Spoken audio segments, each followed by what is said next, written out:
Here. Welcome. Thank you for joining us tonight. We are going to be learning about some common myths about baking with Sharon, and she will teach us what is myth and what is fact. Before we get started, I'd like to draw your attention to two of our upcoming programs. Should you enjoy tonight's program, I think you will enjoy these as well. On Saturday, we have a presentation called Olympic Heroes, which will focus on Wilma Rudolph and Andy Stanfield and their Olympic careers in the 1950s. And then on July 28th, we have our next meeting of the Reading for Equity and Diversity Book Club. The book this month is You Can't Touch My Hair by Phoebe Robinson. So we hope that if you enjoyed today's program, you'll come visit us again for those. And we are going to let Sharon take it away tonight with her presentation. Thank you. Thank you, Sharon. Yep, you bet. Let me just pull open that PowerPoint. We'll get started. I'd love to know the names. I know Anna, but I see a KKGRO. So what's your name? KKGRO, or you can share in the chat where you're located in terms of baking connections. Are you a teacher? Are you a home baker? Are you a community baker?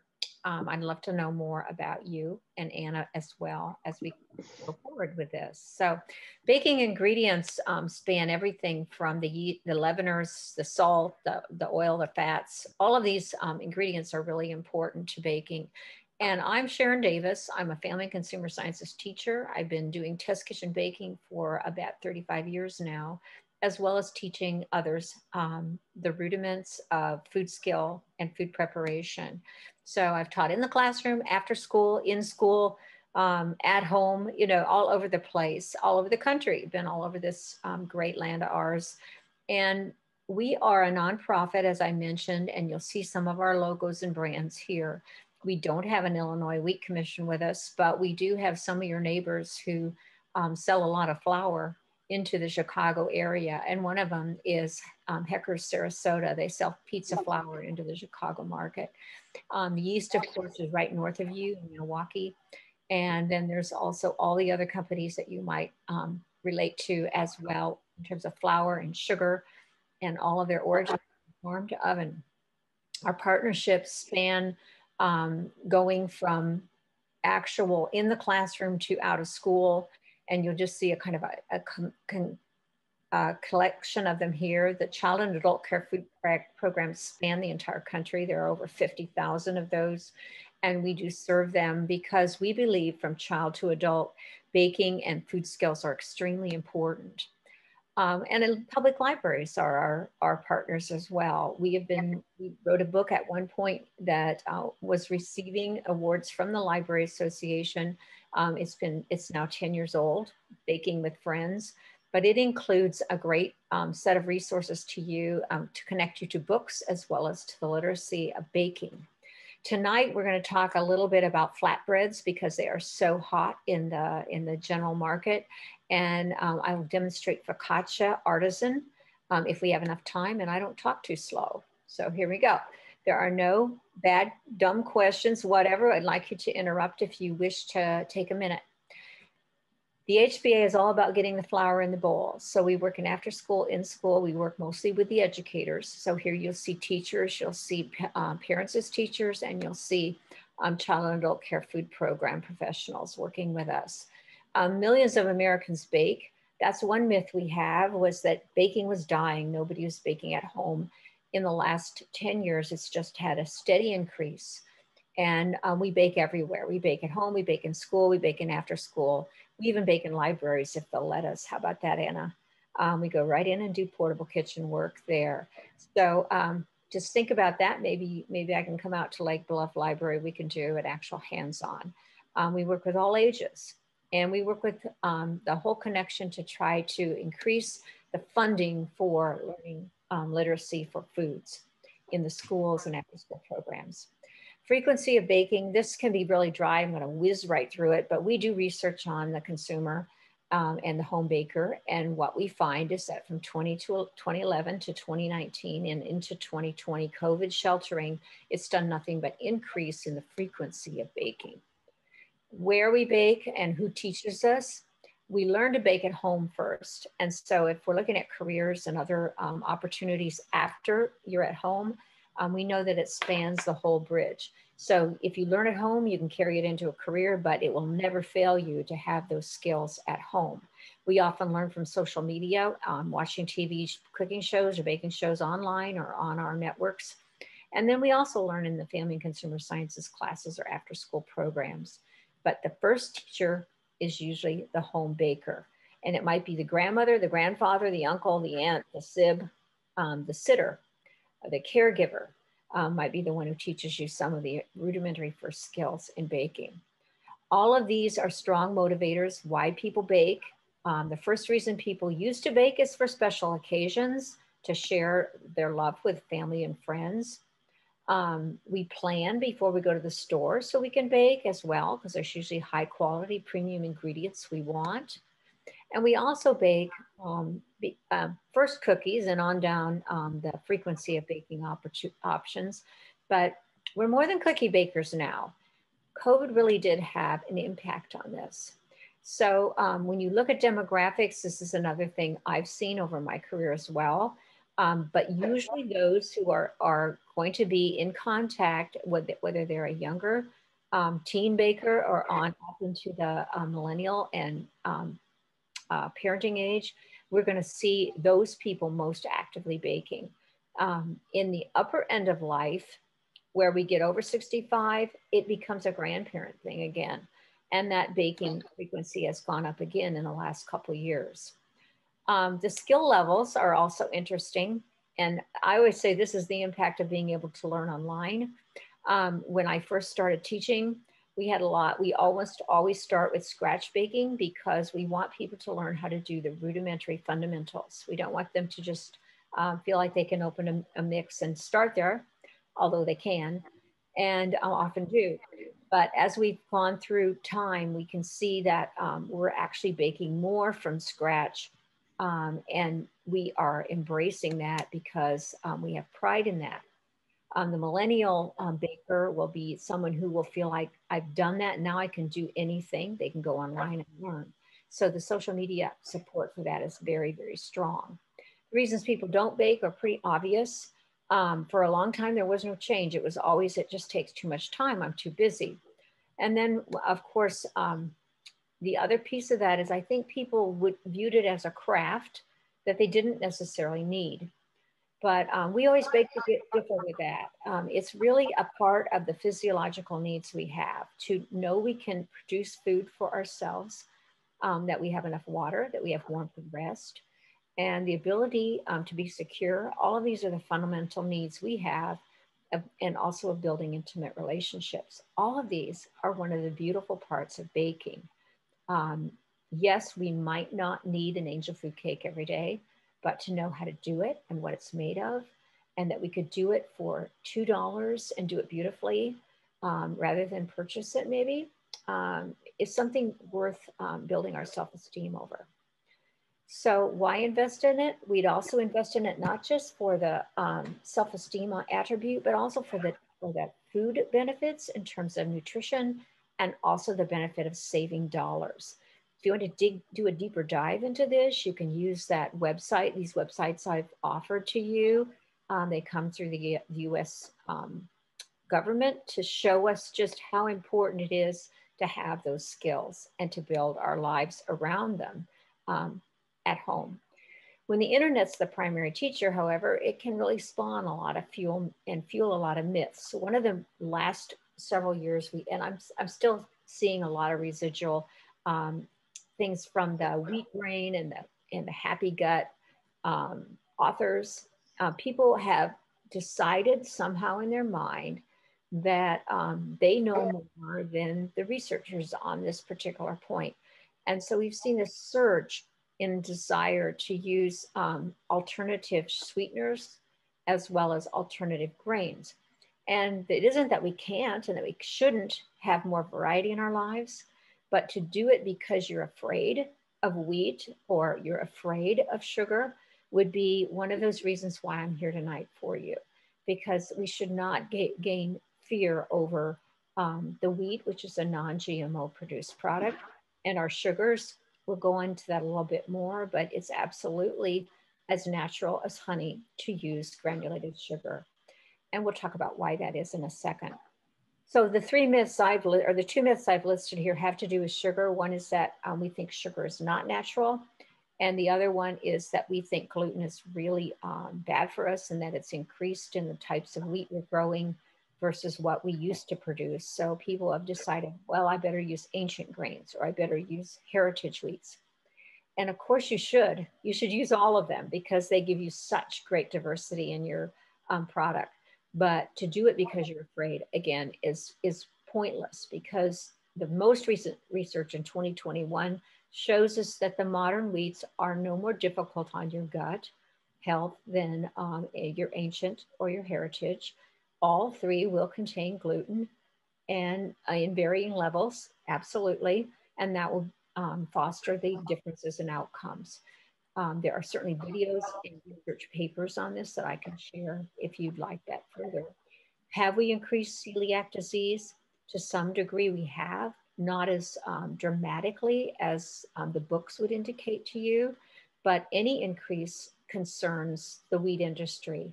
And they are doing research to see what attribute of the gluten it is that is really the culprit in causing this disease. Where sugar is concerned, we'll talk a little bit more about that, but to suggest that one is going to be less healthy by using granulated sugar than by using honey or monk fruit sugar is an erroneous thought.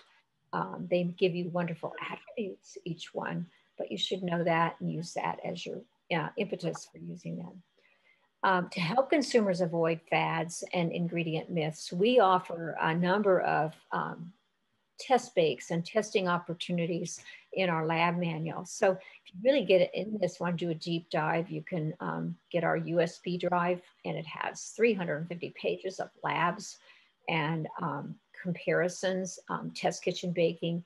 And then online, we have some other free ingredient science research or resources too. What we offer spans home and culinary both, so students can benefit. And the student may be you, it may be your child who's doing homeschooling or 4-H or any other STEM activity. They should definitely dive into baking because it's going to give them a really rich experience and it tastes good too.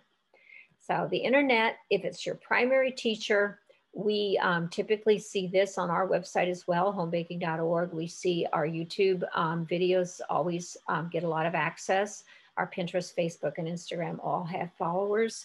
But at our website, we want to encourage you tonight to come there because there's so much free getting started information as well as advanced information on baking for yourself.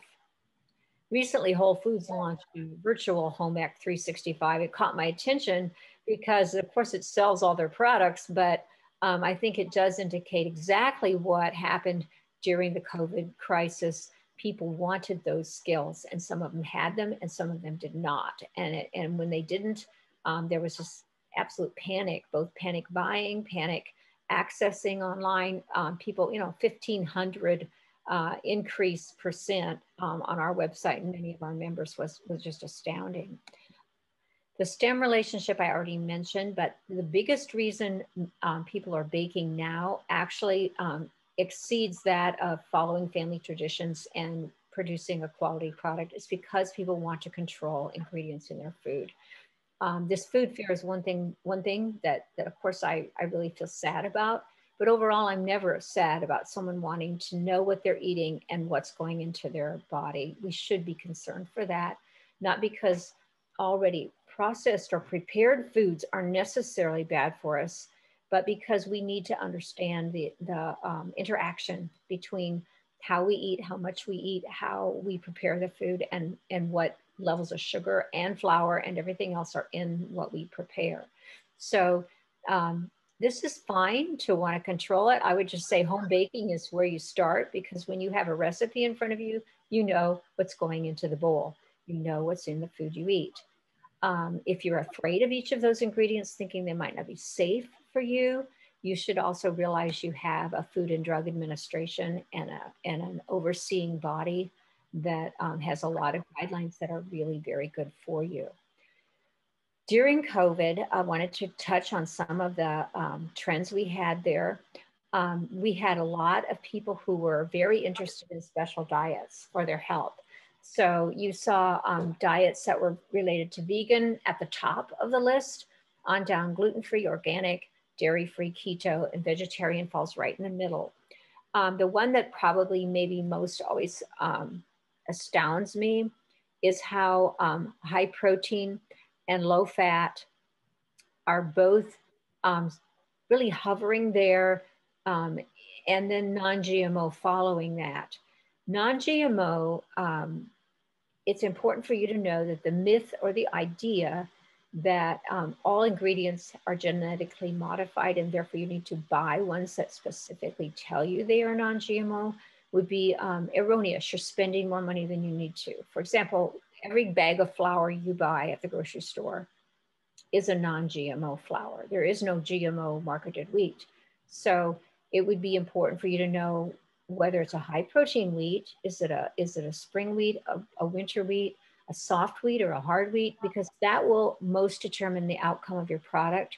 But you can feel assured if you're truly worried about GMOs that wheat is not one of them.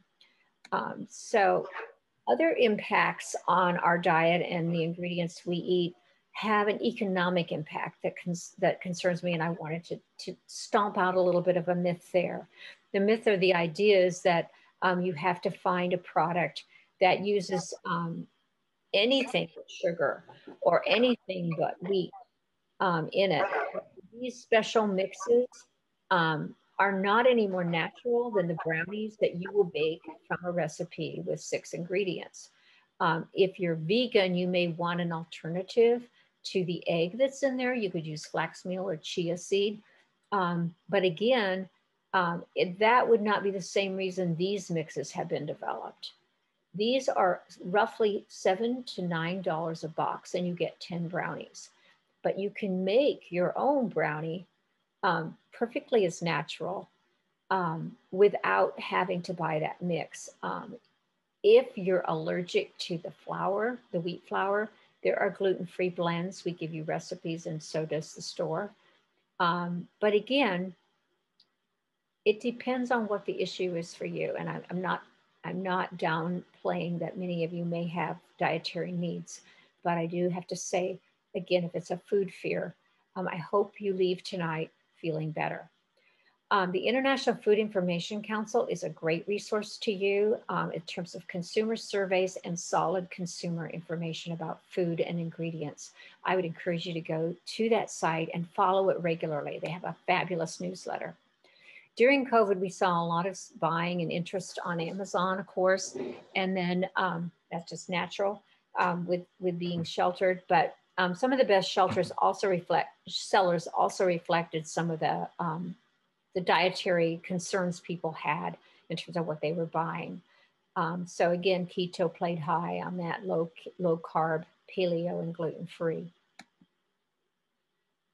I mentioned the cost, and if you're a household earning $50,000 or less, or even if you're earning more, and you want to end up with savings for college for your kids, or you have to replace cars just like we all do, or whatever the costs are in your life, to spend $12.95 for a 1 pound pouch of flour is extreme.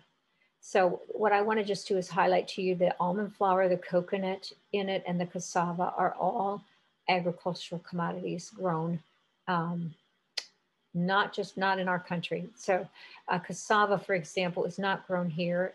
They might possibly grow it in Hawaii.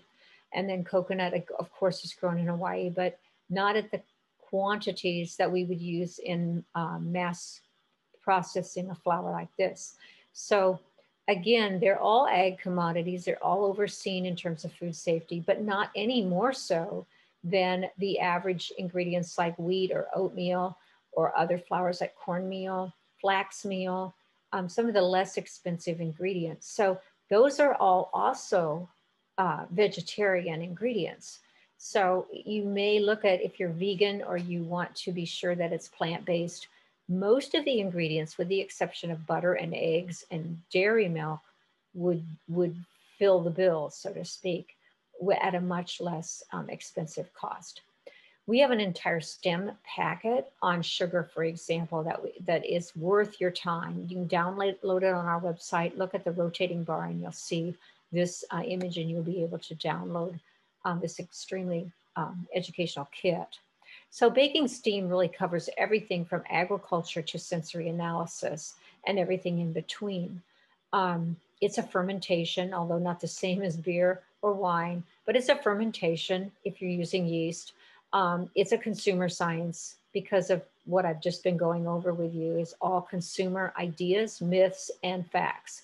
The food safety piece of it is something that we think is essential for everyone to learn, and we'll go over that in a minute. Milling is a science.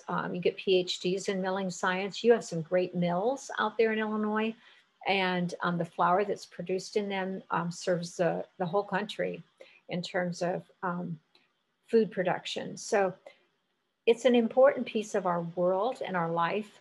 The nutritional values are immense. Right now, I want to give you the single most fundamental reason that the sugar in the products we bake, be it cane sugar or beet sugar, is a natural product of photosynthesis. So here you see a beet sugar field. This is primarily what is grown in the middle section of our country, from Texas clear up into North Dakota. Those sugar beets and sugar cane are both agricultural crops, as I mentioned. They flourish, sugar beets that flourish in a more cool climate, and sugar cane tends to be grown in the south. The weight of a sugar beet is 3 to 5 pounds, and then the sugar cane itself has increasingly grown in its sugar content.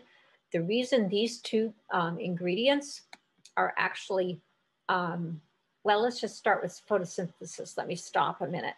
And let's just examine how that works. A plant pulls water and minerals from the ground through its roots. The leaves take in carbon dioxide from the air, which is a good thing. The sun interacts, and the chlorophyll in the leaf cells absorb energy from the sunlight. This is all with the effort to feed the plant. So the plant needs energy, whether it's a tree or whether it's a watermelon or whatever the plant is, it needs that energy to sustain itself. And that is where the sugar comes in for every plant. When it's formed, it becomes the food for that plant. Now, why we use sugar beets and sugar cane is because, as you can see here, they produce the most sugar, pound for pound or ounce for ounce. So we could actually use watermelon if we wanted. We could use any of these vegetables to produce the sugar, the granulated sugar, but it would come with additional water. In many cases, that would have to be taken out of it. It would come with a flavor maybe that would be objectionable to people. So either way, the best one the two we've arrived at in this country anyway, is sugar beets and sugar cane as our source for sugar. It's minimally processed. It's what you would call an evaporation. First you squeeze out the juice, you evaporate out the water. You then have to granulate it by drying and grinding it. But nowhere is it a chemical process. There is no bleaching engaged in white sugar or any other sugar that's produced for baking. So whether it's sugar beet or sugar cane, it's a very natural process, although it is energy intensive in many ways. So to waste sugar or to consume more than we need would be one thing we would want to look at, actually, rather than is it natural or not. So if we're looking at something that would be really good for Americans, it would be portion control. Because yes, we don't overconsume sugar in and of itself. You can see the studies. We've actually reduced the amount of sugar we consume. We do consume too many sweeteners. And we can do some substitution science. It's a lot of fun to do that. A banana cupcake's one good example. We offer that in a lab, in our lab manual, and there's another lab we offer free downloadable as well. And then we also have a brand new piece here that talks about the function of sugar. Domino produced it. CNH has another one on our website. So visit our website to download that. It has live links on all the ways you handle and use sugar in baking. But you might also want to do the test kitchen approach, is what I love to do. where I flip in and out of, should we use half brown sugar? How about a darker brown sugar? What if I used part molasses and then just granulated sugar? Or maybe if I used a honey, what would be the impact on the final product? So those substitutions are all part of our lab manual to work with.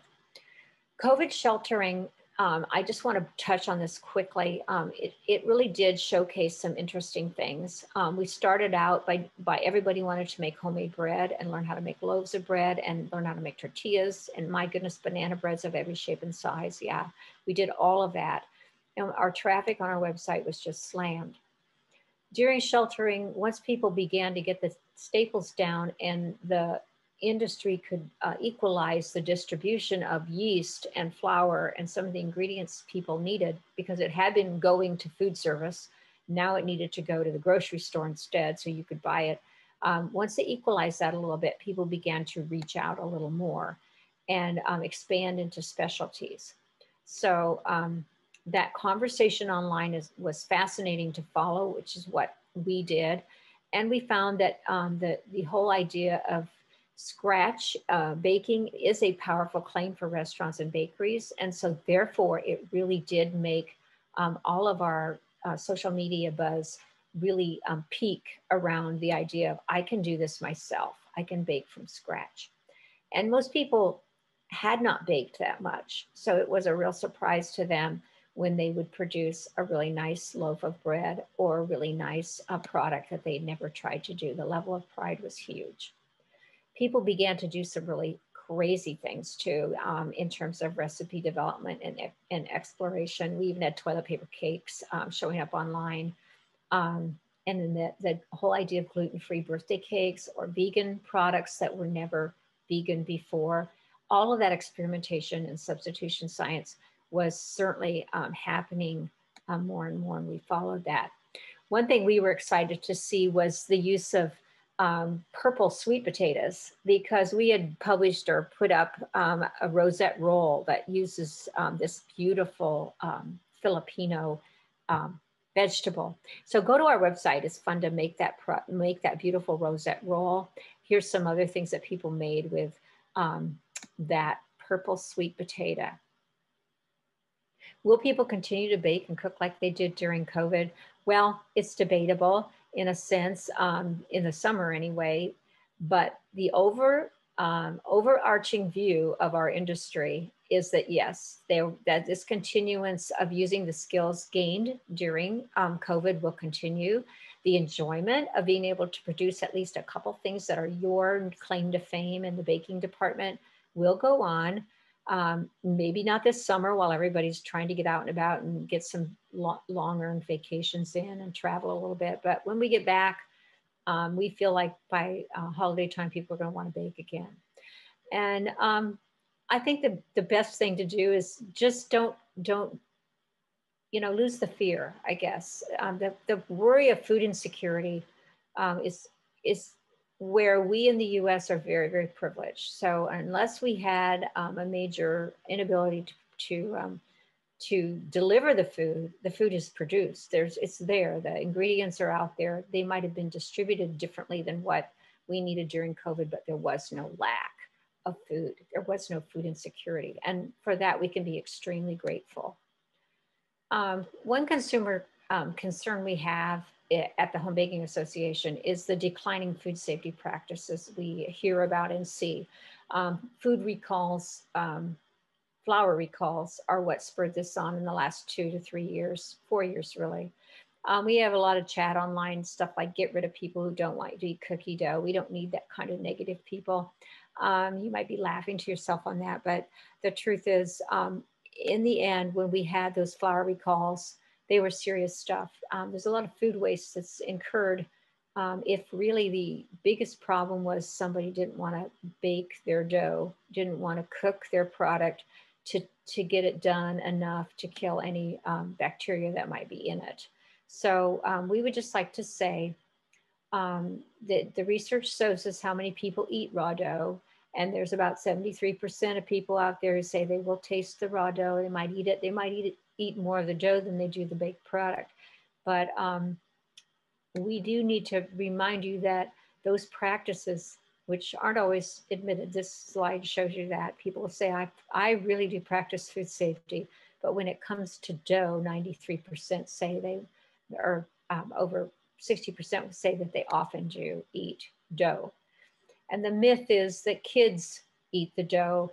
And I'm sorry, that isn't true either. But it is true that just a little can make you very sick if it contains E. coli or salmonella. So all agricultural products are a raw food ingredient. If you have flour, it's raw. It hasn't been cooked or baked out of the bag and or out of the bowl when the dough or the batter's there. It is akin to a raw egg or raw hamburger. It's very clean.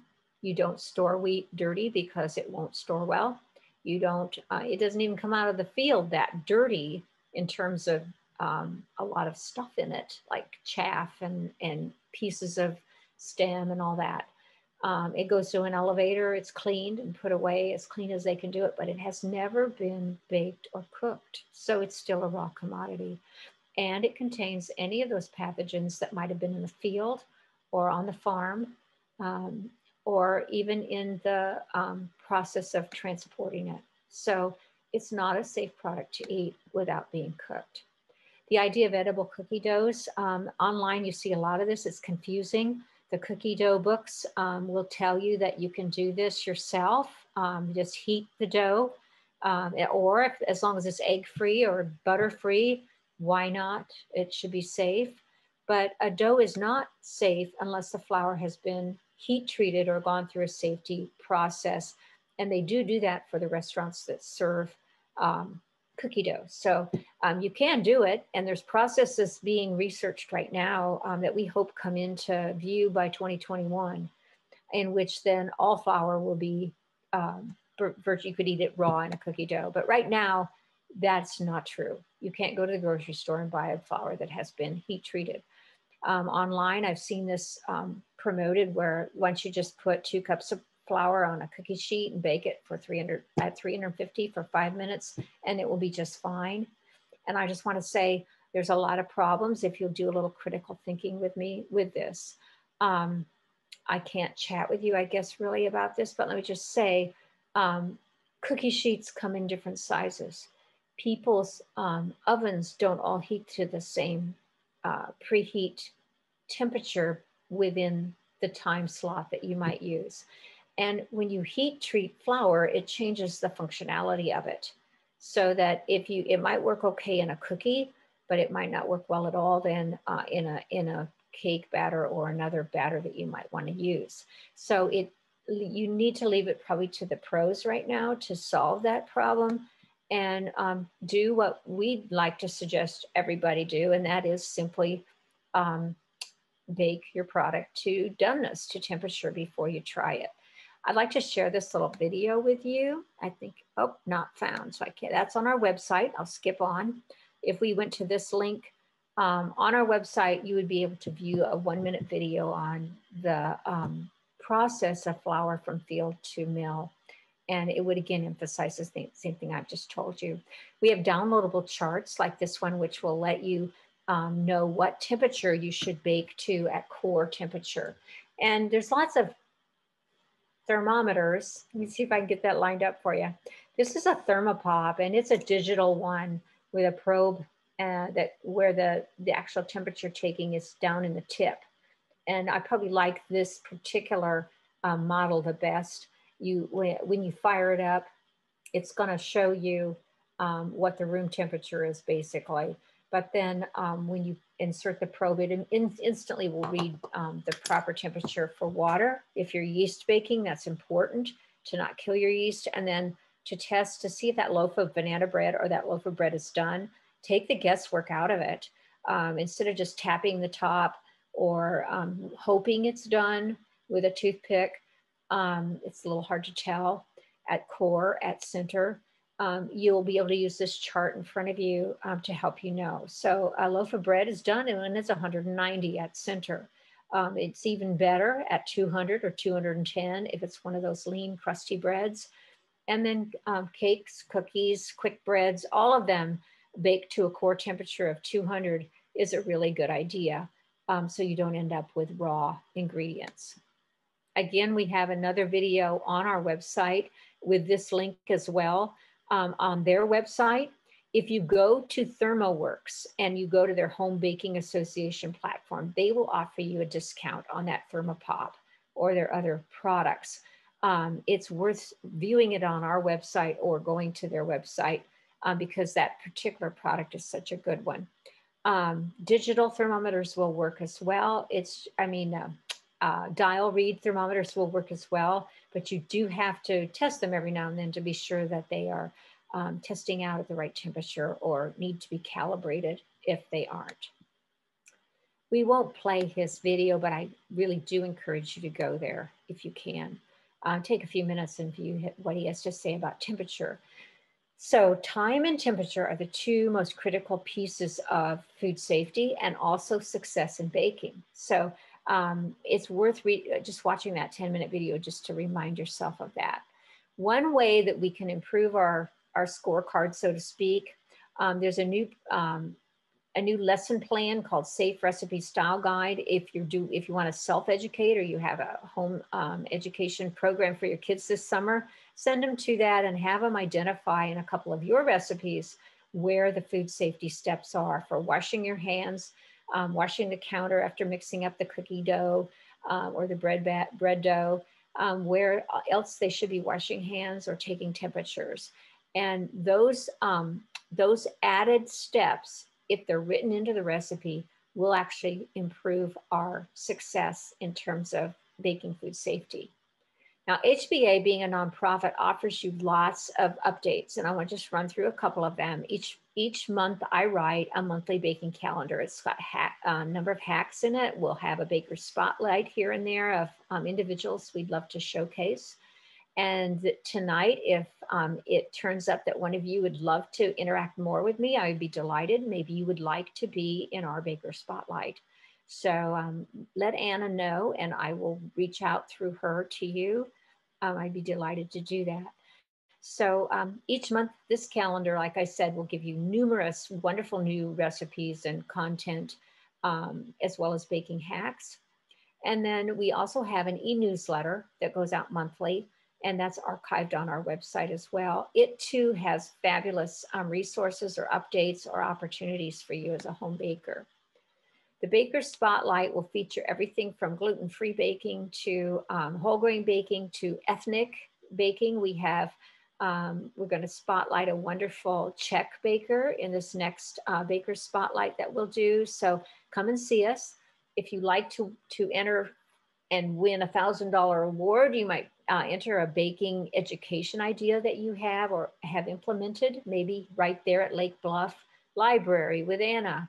If you decide to expand that after-school education in STEM or baking STEAM. Online, we have a rich resource within our Baking with Friends called The Thrill of Skill.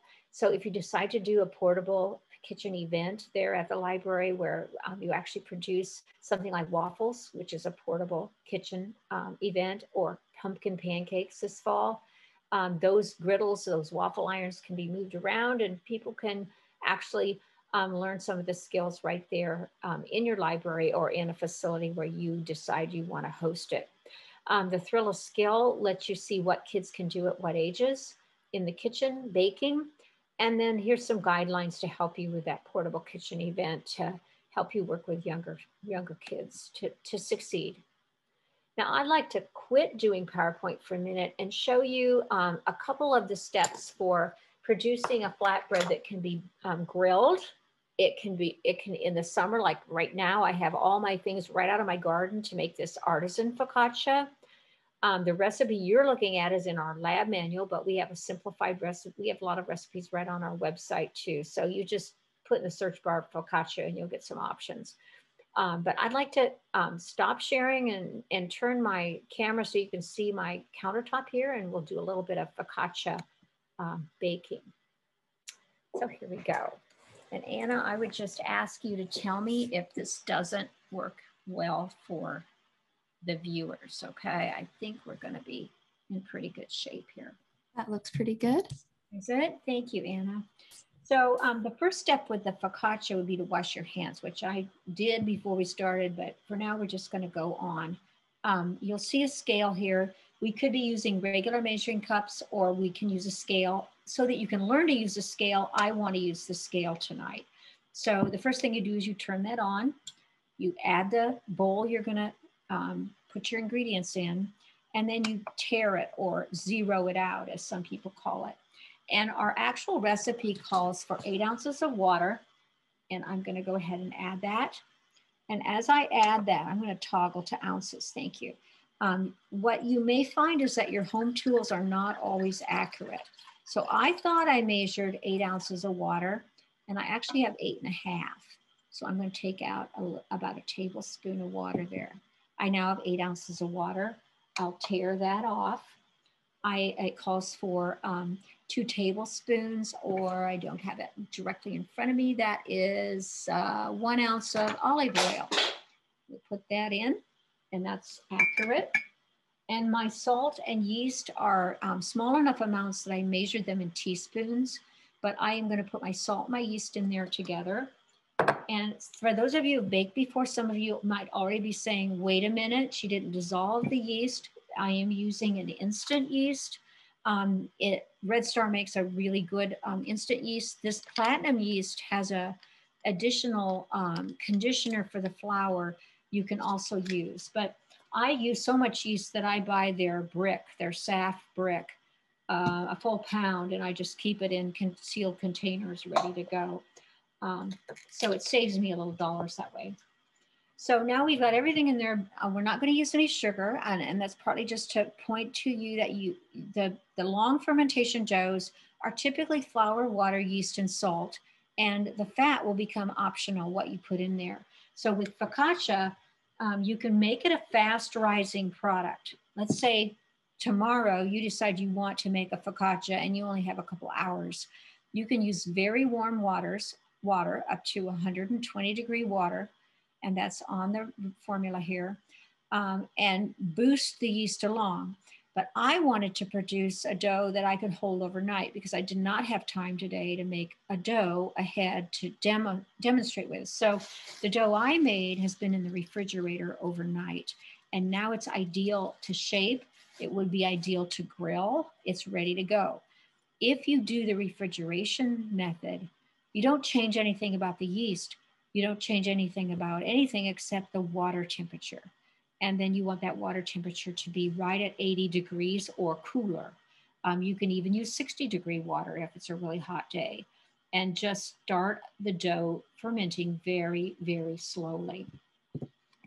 So again, if you want to speed it up, you'll use warmer waters just so you don't kill the yeast with too high a temperature, which is 140 degrees is too hot. It will kill the yeast. So just keep that in mind.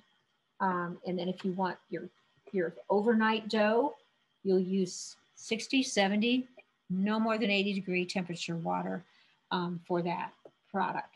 Now my next ingredient is the flour, and it calls for an unbleached flour. It could be bread flour or all-purpose. And I'm going to go ahead and use 10 ounces. Actually, I'm going to go ahead with 12. It says 10 to 12 ounces. I'm going to go ahead and add, there's 5 ounces. And I could be using half whole wheat here.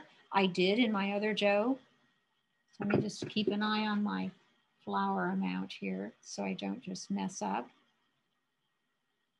There we go.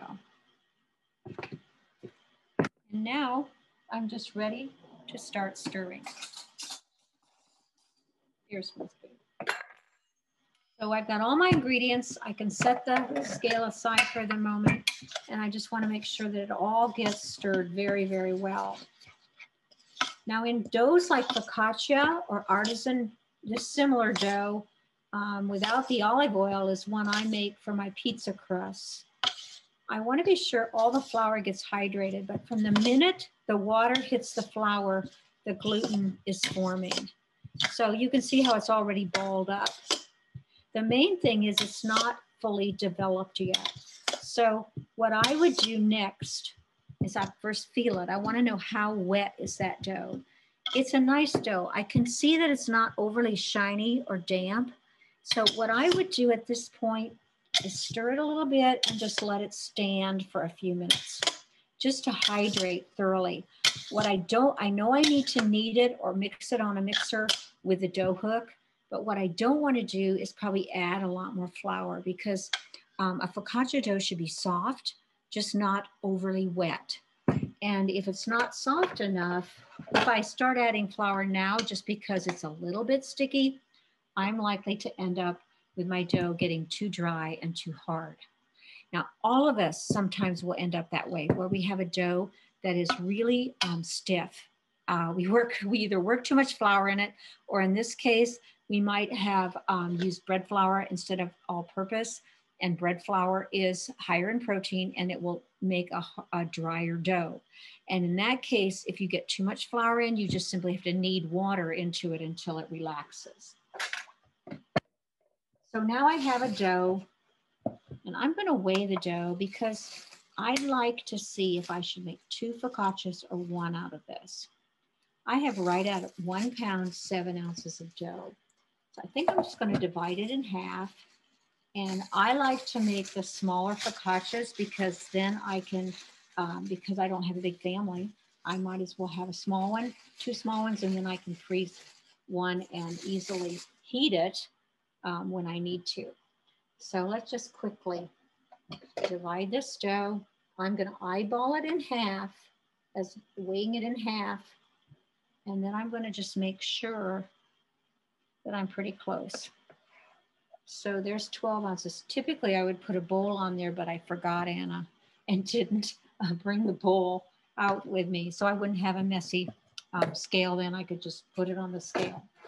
I'm right at even division here. So we'll just set the other half back. Now bear with me. I want to bring the rest of the demo up. So what I have now is a sheet pan with a parchment liner on it and 8 ounces of focaccia dough. With artisan breads, it's fun to do a little bit of extra decoration, but the key to this is don't get too carried away. Olive oil that's been infused with some garlic is really nice, or other herbs. I'm going to go ahead. It's not to keep it from sticking that I brush some olive oil on here. It's to give extra crisp bottom crust on this focaccia I'm going to make for you. So the more relaxed that dough is, the better. When I took it out of the refrigerator, I did not work it down. I just kind of deflated it a little bit. And for focaccia, you want it to spread out. I have some little piece of lint there, excuse me. So if the dough is relaxed, it's going to spread out easily. If it fights you and keeps springing back, then just breathe a minute and let it rest. And that's what I'm going to do right this second while I prep a few vegetables for my artisan focaccia. So I'm going to set that aside and just bring into your view some of the options that came out of my garden today. I have some nice oregano, I have some good rosemary, and I have some basil, all fresh. And then I have a pepper that's really kind of squirrely looking. That's just the kind of pepper you need for a focaccia. So I'm just gonna slice that out, clean out those seeds, push that aside. And I'm just gonna thin slice a couple thin pieces of this very green pepper. Now I could do some long strands too, now that I have my circles. And if I do that, then I will have the makings of leaves or stems. Set that aside for decorating. Now there's 3 colors of onions in my garden. I have white onions, I have yellow onions, and I have red onions. I'm going to do a couple of long pieces that I can see how you can tear those apart. And then for my red one, I want to cut straight across. Now, my red onions are so young that I don't get much red, do I? They're not very mature yet, just a little hint. And then my zucchini. Now, what am I going to do with that? I wish I could have you right here to guide me. Anna, you got any suggestions? Should I cut it in coin shapes or long and skinny? I think long and skinny because you have the round onion. Okay. And we've got some pretty cool looking mushrooms. They might be fun too. So we'll do some long and skinny. How about really long and skinny? Take that little cap, that little stem end off. I like to pick my zucchinis young, and that gives me the deepest green, which I really, really like. Okay, so we'll set those aside too. We've got some long, thin pieces, and then we've got some yellow squash. And I'm just going to use these tiniest little ends. There is another way to do this though, and I'll show you how to do that. You can not cut all the way through on a piece. Just move that aside. And if you can just be really careful about that. Well, I cut through too far. You can literally fan that out. Let me see if I can do it with the onion. I might have more success. I'm not too sure if I'm that great at it, but you can fan it out a little bit, then you can tuck something colorful inside. I'm not succeeding, am I? Let's try it with the tomato. Now you can see I'm not that adept at this. You can look at the picture in the PowerPoint, you'll see just how good some people are. You're already doing far better than me with a knife. Well, thank you. But by leaving one corner hinged, you can open that up. And of course, cherry tomatoes, which I don't have any right now, they haven't started producing yet, is what really makes a great flowered, small flower. But these are fun to do too. So you get the idea, don't you? Now let's go back and see the difference in our focaccia. Oh, don't forget, we want to use a little bit of this too. Those herbs are so nice. Okay, we'll set those back. Now we got something to work with, don't we? So I would say we've used about 4 to 5 minutes here, maybe a little less. And the difference in the dough will be dramatic. That is what we mean by resting time. And the professionals call it bench time.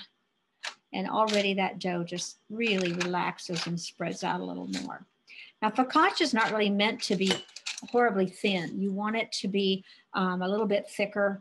And the dough, again, should be nice and tender and moist. So that's really an important piece of it.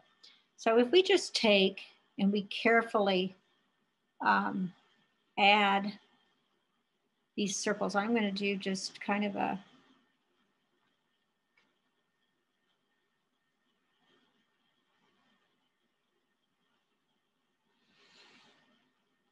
we can add the yellow in the middle. Maybe we'll do it that way. Little yellow circles. And I want some thin ones. That's a dangerous way to cut. Always try to cut into your mat. Yeah, Anna, that would be a real disaster, having cutting here and just slice myself. Okay, so from there you can create any geometric design you want.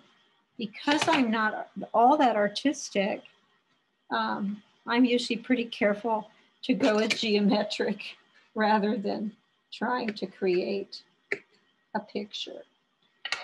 Now, you can also curl your leaves and then cut them in thin strips to give you, the flavor will spread out more that way than if you leave them all in one large piece.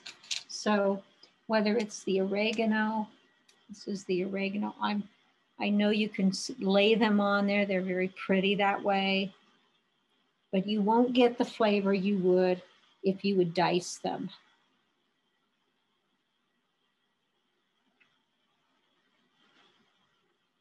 Now, the other thing that some people will do is saute these moist vegetables first before they lay them on the surface. And there's a very good reason for that. If they're too, if you try to overlayer and overfill your focaccia, which I'm really on the verge of doing here, if you load it on the surface with wet vegetables, you'll end up with a soupy surface. So the key to that, of course, is saute things first so that they aren't as pretty, the colors aren't as bright, but you'll be glad you did it that way. So here's our little sprigs of rosemary. It smells wonderful. And the garlic, the oil itself has garlic in it that I could just squeeze, I just took the garlic cloves and flattened them and put them in the oil, and that gives it flavor too. Now from here, you might just give it a few more dimples. You might then want to go ahead and brush a little more olive oil on the surface. For me, you can't use too much olive oil. Now you'll turn the oven on to 450 degrees, and I always salt mine a little bit with coarse salt also, and we'll bake it, and it will be delicious. Now, how do you do it if you want to do it on a grill? In that case, you have to be able to take it off. You don't do this on the paper. You actually have like cornmeal or something on the surface here so it slides freely. Either semolina or cornmeal will work well. And you have to be able to slide this off onto the grill. The grill needs to be really hot. 400 degrees is just minimally hot enough. 450 is better. So you'll put it on the grill on that high heat, and it will sear the bottom of it so it won't stick. It's just like dry frying. And you can cover the grill just for a short period of time until the surface gets baked and flavorful. And that's how you would re-grill it if you want to do focaccia or pizza or any other grilled bread. Now, Anna, I need to wipe my fingers. They're pretty oily right now, but let's just see if we have some questions.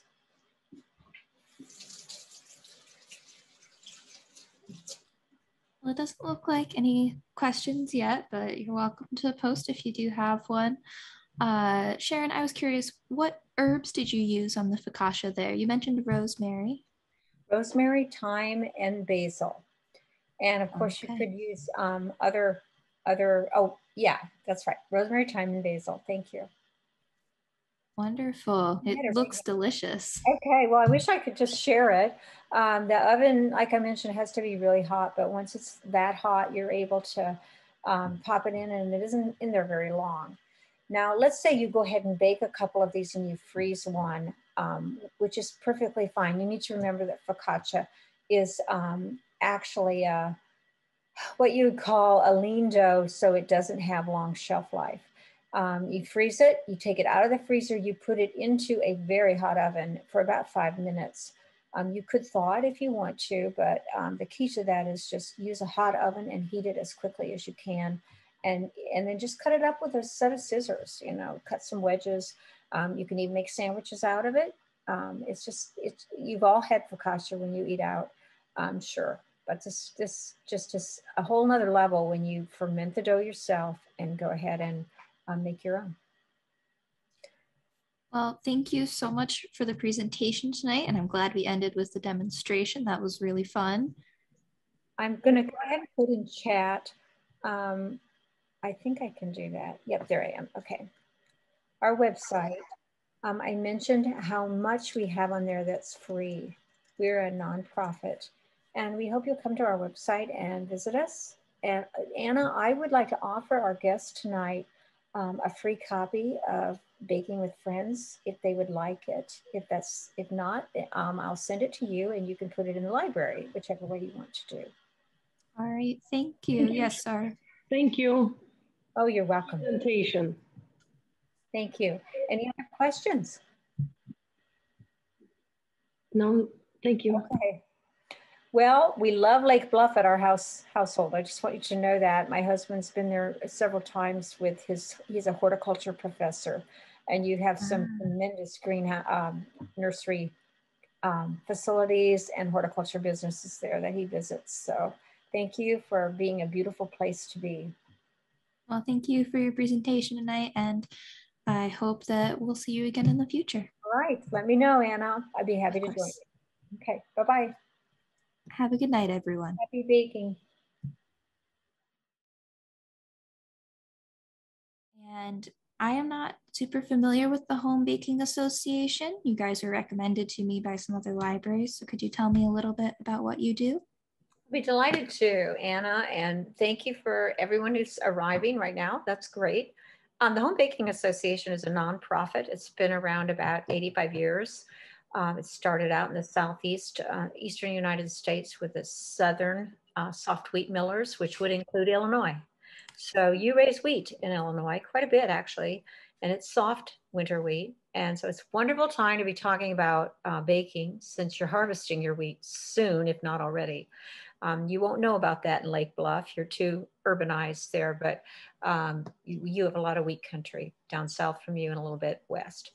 So anyway, the wheat commissions and the millers and the ingredient companies like Red Star and sugar companies, honey companies, all of them have funded the opportunity for people to learn how to bake. And we do programming for educators. And we love working with libraries because you provide literacy opportunities. And that's what baking is. It's a literacy opportunity in life. And it can be either a home application of literacy or it could be a career. So we encompass all the STEAM components. We are very avid about the science in baking because baking is technically maybe one of the more scientific culinary enterprises one takes on. And so that's who we are. We're 35 companies and trades and agricultural commodity groups that all want to help people learn how to bake. And so you're strolling down the grocery aisle, you'll see some of our members' logos and labels, and I'll show you some of that in a minute. Okay. Thank you.